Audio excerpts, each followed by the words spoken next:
दोस्तों, ये कहानी है एक खौफनाक जंगल की, जहाँ से कोई वापस नहीं आया। एक ऐसा खूनी जंगल जो इंसानों की केवल बलि मांगता है। तो चलिए शुरू करते हैं कहानी। भाई, यह ट्रिप जिंदगी भर याद रहने वाली है, कवि ने एक्साइटमेंट में कहा। राहुल, कबीर, अजय और निधि, चारों बचपन के दोस्त और अब कॉलेज स्टूडेंट। एग्ज़ाम ख़त्म होते ही घूमने का प्लान बन गया। कोई गोवा, कोई मनाली की बात कर रहा था, लेकिन कबीर की अजीब सी जिद थी। कुछ एडवेंचर करते हैं, जंगल में कैंपिंग का मज़ा लेते हैं।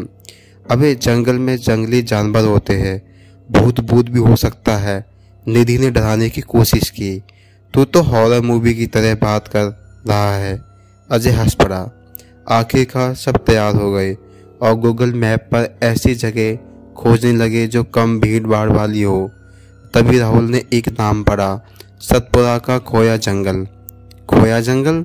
निधि ने भुएं चढ़ाई। हाँ, नाम तो फिल्मी लग रहा है, लेकिन जगह असली है, राहुल बोला। कोई ज़्यादा जानकारी नहीं थी, बस इतना पता चला कि यह जंगल बहुत कम लोग विजिट करते हैं। बस वहीं चलते हैं, कबीर ने ठान लिया। चारों ने एक एसयूवी किराए पर ली और निकल पड़े।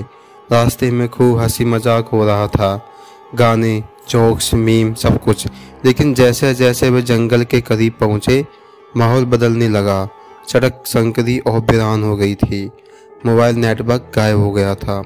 यार, यह जगह तो सच में डरावनी लग रही है, निधि ने गाड़ी के शीशे से बाहर झांकते हुए कहा। बस एक रात रुकेंगे, फिर निकल लेंगे, राहुल ने समझाया। जंगल के किनारे पहुंचने के लिए एक पुरानी जर्जर लकड़ी की पट्टी दिखी और जिस पर लिखा था, सावधान, आगे जाना मना है। अजय ने मुंह बनाते हुए कहा, अब ये सब फालतू की बातें हैं, आओ मजे लेते हैं। वह अंदर चले गए। अंधेरा घिरते ही जंगल की खामोशी बढ़ गई। कोई दूर उल्लू बोल रहा था, हवा भी सिरहन पैदा कर रही थी। चारों ने एक खुले मैदान में टेंट लगाया और कैंप फायर जला लिया। तो कौन कौन डर चुका है? कबीर ने हंसते हुए कहा। भूतों से नहीं, लेकिन इस जंगल की अजीब खामोशी से डर लग रहा है, निधि ने धीरे से कहा। तभी अचानक पास की झाड़ियों से कुछ सरसराने की आवाज़ आई। खैर खैर, सबने एक दूसरे की तरफ देखा। किसी जानवर की आवाज़ होगी, राहुल ने बात टाल दी। लेकिन कुछ ही देर बाद झाड़ियों के पीछे से किसी ने उनके कैंप की ओर पत्थर फेंका। कौन है वहाँ? अजय चिल्लाया। कोई जवाब नहीं आया। सब उठकर टॉर्च जलाकर उस दिशा में देखने लगे, लेकिन वहाँ सिर्फ घना अंधेरा था। निधि की आवाज़ कांप रही थी। चलो यहाँ से निकलते हैं, यह जगह ठीक नहीं लग रही। अभी अभी तो आए हैं, ऐसे कैसे चले जाए? कबीर ने हंसने की कोशिश की, लेकिन उसकी आवाज़ में भी हल्का डर था। उन्होंने बात को नज़रअंदाज किया और फिर से मस्ती में लग गए, लेकिन सबके मन में एक अनजाना डर बैठ चुका था। आधी रात हो चुकी थी, सब टेंट में सो चुके थे, लेकिन फिर टप टप टप कुछ पानी की बूंदें टेंट पर गिरने लगी। राहुल ने आंखें खोलकर देखा, तभी अभी तो बारिश के कोई आसार नहीं थे। फिर तभी टप टप टप एक बूंद उसके गाल पर गिरी। उसने हाथ से पोंछा, लेकिन यह पानी नहीं था, गाढ़ा, चिपचिपा, लाल रंग का। राहुल ने घबराकर टॉर्च जलाई और ऊपर देखा। टेंट की छत से खून टपक रहा था। क्या? उसने बाकी सबको झकझोरकर उठाया। अभी क्या हुआ? कबीर ने चिढ़ते हुए आंखें खोली। राहुल ने कांपते हुए टॉर्च ऊपर की और सबने देखा, टेंट के ऊपर किसी की धुंधली परछाई थी। निधि चीख पड़ी, भागो यहाँ से! वे हड़बड़ाते हुए टेंट से बाहर निकले। अंधेरे में कुछ भी साफ दिखाई नहीं दे रहा था, लेकिन ठंडी हवा में एक अजीब सी सन्नाट थी, जैसे कोई चीज बहुत पुरानी और सड़ी हुई हो। गाड़ी तक भागो! अजय चिल्लाया। चारों भागने लगे, लेकिन तभी ठक ठक ठक पीछे से किसी के चलने की आवाज आई। फिर रुक गए। टॉर्च की रोशनी में उन्होंने जो देखा, उससे उनकी आत्मा कांप गई। सामने एक आदमी खड़ा था, लेकिन उसका चेहरा नहीं था। चारों के पैरों तले जमीन खिसक गई। कौन हो तुम? राहुल ने डरते हुए पूछा। कोई जवाब नहीं। फिर वे परछाई धीरे धीरे उनकी ओर बढ़ने लगे। भागो, निधि चीखी। वे उल्टे पांव भागे, लेकिन रास्ता अजीब तरह से घूम गया था। गाड़ी कहाँ है? अजय हाँफते हुए बोला। हम फंस चुके हैं। कबीर की आवाज कांप रही थी। पीछे मुड़कर देखा तो वो परछाई गायब थी। शायद हम किसी चाल में फंस गए हैं, निधि ने घबरा कर कहा। तभी अचानक हा हा हा एक धीमी डरावनी हंसी हवा में गूंजी। चारों के रोंगटे खड़े हो गए। फिर झाड़ियों के पीछे से भाई चेहरा बीन आकृति निकली और तेजी से उनकी ओर बढ़ी। कोई बचाओ, राहुल चिल्लाया। किसी तरह वह भागते हुए सड़क तक पहुंच गए। सौभाग्य से उनकी गाड़ी वहीं थी। सब हड़बड़ाते हुए गाड़ी में बैठे और राहुल ने गाड़ी स्टार्ट कर दी। यहाँ से जितनी जल्दी हो सके निकलो, निधि रो पड़ी। गाड़ी पूरी स्पीड में जंगल से बाहर निकली। कुछ घंटों बाद वह शहर के एक ढाबे पर रुके। सब एक दूसरे को देख रहे थे। यकीन नहीं हो रहा था कि वह जिंदा बच गए। अभी जो भी हुआ उसे भूल जाओ, अजय ने कहा। सबने सिर हिलाया, लेकिन तभी गाड़ी के शीशे पर किसी ने हाथ रखा। सबने डर कर देखा। वही चेहराबीन परछाई वहां थी। हा हा हा। ढाबे के बाहर गाड़ी के शीशे पर वही चेहराबीन परछाई थी। उसकी खौफनाक हंसी ने सबका खून जमा दिया। ये कैसे आ सकता है? निधि की आवाज़ कांप रही थी। कबीर ने हिम्मत जुटाकर शीशे पर हाथ रखा, लेकिन अंदर से शीशा बर्फ जैसा ठंडा था। कुछ गड़बड़ है। राहुल ने तुरंत गाड़ी स्टार्ट की और एक्सीलेटर दबा दिया। गाड़ी धूल उड़ाती हुई ढाबे से निकल पड़ी, लेकिन शीशे में पीछे देखा तो वो परछाई अब भी वहीं खड़ी थी, एकदम स्थिर, जैसे किसी और दुनिया की चीज हो। हम जंगल से बाहर आ गए, फिर भी ये चीज पीछा कर रही है।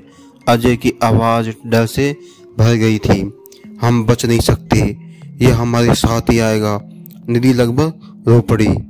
गाड़ी अंधेरे हाईवे पर दौड़ रही थी, लेकिन तभी धड़ाम, गाड़ी किसी चीज से टकराई और जोरदार झटके से रुकी। सामने सड़क पर कुछ पड़ा था। ये क्या है? राहुल ने कांपती आवाज में कहा। टॉर्च की रोशनी डाली। वही लड़की की पट्टी थी जो जंगल के बाहर लगी थी। सावधान, आगे जाना मना है। ये यहाँ कैसे आई? कबीर ने चौंक कर कहा। मतलब हम जंगल से बाहर निकले ही नहीं, अजय बुदबुदाया। सबकी आंखें फटी रह गई। वह घंटों से भाग रहे थे, लेकिन अब समझ आ रहा था कि अब भी जंगल के अंदर ही थे। ये नामुमकिन है। निधि घबरा गई। गाड़ी का इंजन धुआं छोड़ रहा था। अब वे पैदल ही जंगल में खड़े थे। हमें वापस जाना होगा और कोई रास्ता ढूंढना होगा, राहुल ने कहा। सब में हिम्मत जुटाई और चलने लगे, लेकिन जंगल अब पहले से भी ज्यादा अजीब लग रहा था। पेड़ ऊंचे और गहरे हो गए थे। उनकी टहनियाँ टेढ़ी मेढ़ी, जैसे किसी ने उन्हें तोड़ मरोड़ दिया हो। हवा में अजीब सी गंध, सड़ी हुई मांस जैसी।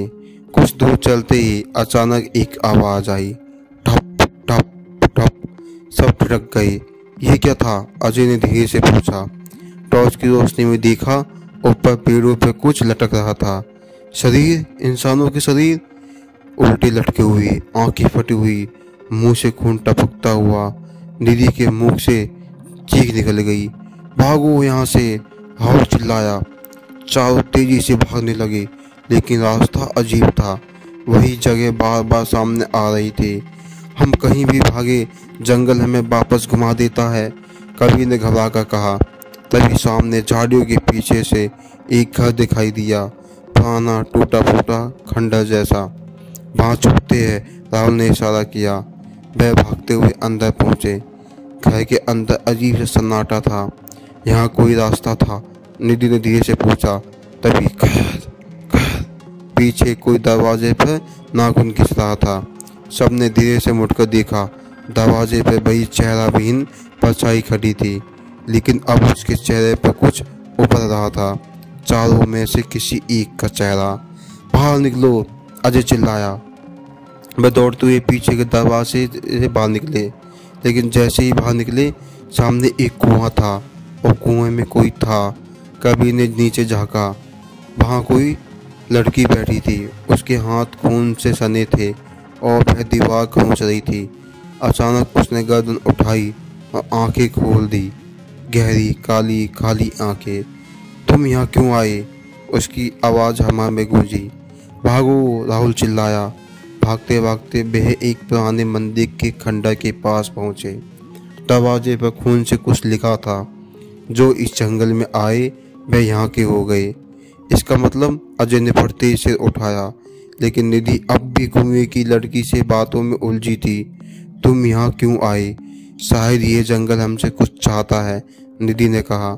क्या बकवास है निधि, हमें इससे निकलने का रास्ता ढूंढना है, कबीर ने गुस्से में कहा। लेकिन तभी मंदिर के अंदर से वही खौफनाक हंसी गूंजी। हा हा हा हा। चारों कांप उठे। अब हम नहीं बचेंगे, निधि ने धीरे से कहा। राहुल ने हिम्मत जुटाई और मंदिर के अंदर घुसा।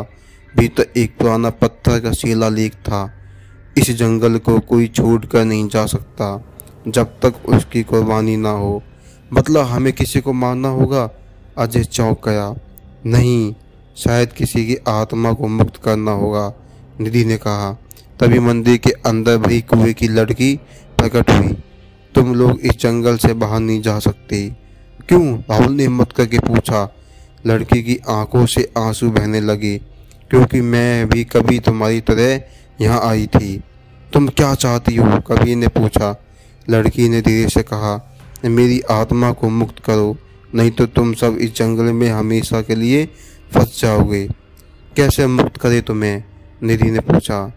लड़की ने खिड़की को इशारा किया। बाहर वही चेहराबीन परछाई खड़ी थी।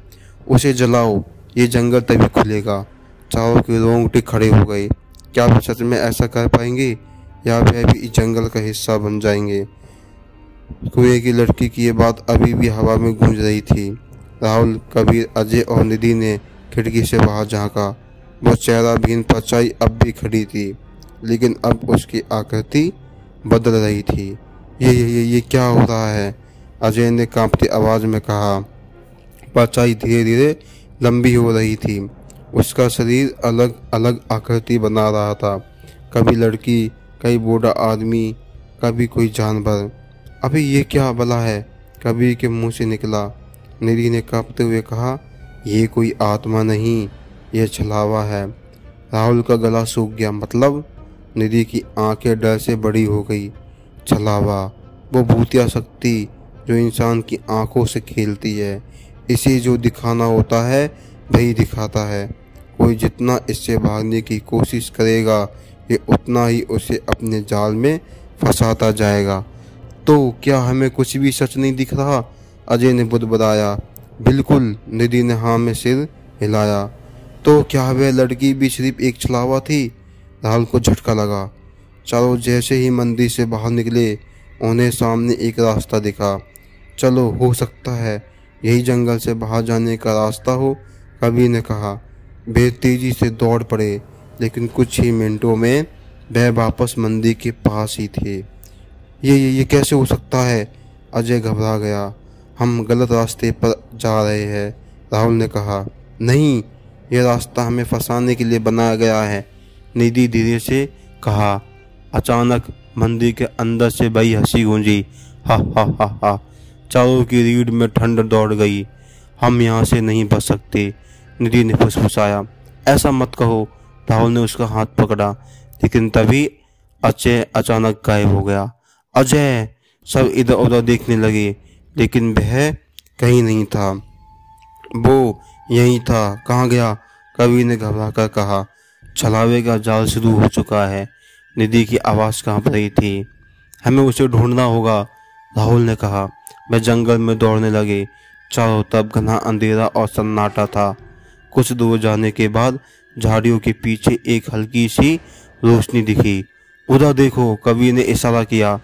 वे तेजी से उस ओर बढ़े और वहाँ अजय खड़ा था। अजय! निधि दौड़कर उसके पास पहुंची। अरे, तुम लोग यहाँ चले गए थे? अजय बोला। तुम ही गायब हो गया था वे, कबीर ने कहा। नहीं, तुम लोग गायब हो गए थे, अजय ने तर्क दिया। राहुल ने गौर से देखा। अजय की आवाज़ कुछ अजीब थी, जैसे गूंज रही हो। यह असली अजय है भी या नहीं, राहुल ने मन ही मन सोचा। तभी पीछे से झाड़ियों में कुछ हलचल हुई। सबने मुड़कर देखा, एक और अजय झाड़ियों से बाहर आ रहा था। ये क्या मजाक है? कबीर के चेहरे से खून उतर गया। अब वहां दो अजय खड़े थे। भाई, अब ये कौन असली और कौन नकली? राहुल के दिमाग में धमाका हो गया। निधि ने एक ठंडी सांस ली। छला हुआ अपना खेल खेल चुका है। हम कैसे पहचाने कि असली अजय कौन है? कबीर ने फुसफुसाया। तुम लोग पागल हो गए हो क्या? मैं ही असली हूँ, पहला अजय चिल्लाया। झूठ बोल रहा है, मैं असली हूँ, दूसरा अजय घुराया। अब कौन सही बोल रहा है? राहुल को कुछ समझ नहीं आ रहा था। अगर गलत पहचान की तो हम फंस जाएंगे, निधि ने धीरे से कहा। तभी दोनों अजय एक साथ आगे बढ़े। उनकी आंखें अब काली हो गई थी। बचो, निधि चिल्लाई। चारों भागने लगे, लेकिन दोनों अजय उनके पीछे भागे जा रहे थे। राहुल के दिमाग में एक आइडिया आया। अगर इनमें से एक असली है तो वह डर जाएगा, नकली हम पर हमला करेगा। राहुल ने पास पड़ी लकड़ी उठाई और अचानक पहले अजय की ओर घुमा दी। रुको, पहला अजय चिल्लाया, लेकिन दूसरा अजय गुर्राने लगा। उसकी गर्दन अजीब कोण पर मुड़ गई और उसकी आंखों से काला धुआं निकलने लगा। यह असली नहीं है, कबीर चिल्लाया। राहुल ने बिना सोचे समझे उसके सिर पर दे मारी। कट भयानक चीख के साथ दूसरा अजय धूम में बदलकर हवा में गुम हो गया। असली अजय अभी भी कांप रहा था। तुम लोग, मुझे शक हो रहा था कि मैं ही नकली ना हो जाऊं। चलो निकलते हैं, निधि ने कहा। चारों तेजी से भागने लगे। अचानक सामने एक चमकता हुआ दरवाजा दिखा। शायद यही जंगल से बाहर जाने का रास्ता है, राहुल ने कहा। वे तेजी से उसकी ओर भागे, लेकिन तभी एक जाना पहचाना हंसी सुनाई दी। हा हा हा, वे ठिठक गए। निधि ने धीरे से कहा, अगर ये भी छलावे का जाल हुआ तो? सबका दिल तेजी से धड़कने लगा। दरवाजे के पार असली दुनिया थी या फिर एक और धोखा? राहुल, कबीर, अजय और निधि दरवाजे के सामने खड़े थे। अगर ये भी छलावे का जाल हुआ तो? निधि की आवाज़ कांप रही थी। राहुल ने गहरी सांस ली। कोई और रास्ता नहीं है, हमें इसे आजमाना ही होगा। अजय ने सबसे पहले कदम बढ़ाया, लेकिन जैसे ही उसने दरवाज़ा छूने की कोशिश की, दरवाज़ा अचानक खुद ब खुद खुल गया। वो बाहर की दुनिया थी या एक और धोखा? अंदर झांका, सामने एक खुला रास्ता दिख रहा था। जंगल खत्म हो चुका था। चलो बाहर निकलते हैं, कबीर ने जल्दी से कहा। सब एक एक करके उस दरवाजे से बाहर निकले, लेकिन जैसे ही राहुल ने दरवाज़ा पार किया, पीछे से दूर की आवाज़ आई। धाम! दरवाज़ा खुद ब खुद बंद हो गया और निधि अंदर ही रह गई। निधि! राहुल चीख पड़ा। निधि दरवाजे के अंदर थी, खौफ से भरी हुई। मुझे बाहर निकालो, उसने दरवाज़ा पीटना शुरू किया। राहुल, अजय और कबीर पूरी ताकत से दरवाज़ा खींचने लगे, लेकिन दरवाज़ा अब पत्थर बन चुका था। निधि फंस चुकी थी हमेशा के लिए। नहीं! राहुल जमीन पर गिर पड़ा। अंदर से निधि की चीखें आ रही थी। मैं यहाँ हमेशा के लिए नहीं रह सकती, मुझे बाहर निकालो। कबीर की आंखों से आंसू बहने लगे। हम कुछ कर नहीं सकते। अजय जोर से दरवाज़ा पीटता रहा, लेकिन कोई असर नहीं हुआ। निधि, हम तुम्हें छोड़कर नहीं जाएंगे, राहुल चिल्लाया। अंदर निधि ने धीरे धीरे रोना बंद कर दिया। उसकी आवाज़ अब शांत थी। जंगल ने मुझे ले लिया, अब मैं यहीं की हूँ। नहीं, ऐसा मत कहो, अजय रो पड़ा। तुम लोग जाओ, कम से कम तुम तीनों बच गए, निधि की आवाज़ भरा गई। हम तुम्हें अकेला नहीं छोड़ सकते। राहुल की आंखें लाल हो गई, लेकिन तभी दरवाजे पे कुछ लिखा हुआ चमकने लगा। कोई एक ही जा सकता था। जंगल ने अपनी कुर्बानी ले ली, अब शिकार खत्म हुआ। राहुल के हाथ कांपने लगे। निधि की धीमी आवाज़ आई, मेरे लिए मत रोना, बस जियो और मत भूलना कि मैं थी। फिर सब कुछ खामोश हो गया। राहुल, कबीर और अजय अब जंगल के बाहर थे। सब कुछ सामान्य लग रहा था, जैसे कुछ हुआ ही ना हो। रास्ते पर गाड़ियाँ चल रही थी, सूरज चमक रहा था, लेकिन उनके दिल में अंधेरा था। वे तीनों चुपचाप गाड़ी में बैठे, कोई कुछ नहीं बोल रहा था। राहुल ने धीरे से कहा, हम निधि को खो चुके हैं। कवि की आंखों से आंसू गिरने लगे। अजय ने मुंह छुपा लिया। हम बच गए, लेकिन अधूरे रह गए। गाड़ी धीरे धीरे शहर की ओर बढ़ने लगी। कुछ हफ्तों बाद राहुल अपने कमरे में अकेला बैठा था। निधि की तस्वीर सामने थी। उसकी आवाज़ अब भी कानों में गूंज रही थी, मेरे लिए मत रोना। तभी कमरे की लाइट अपने आप झपकने लगी।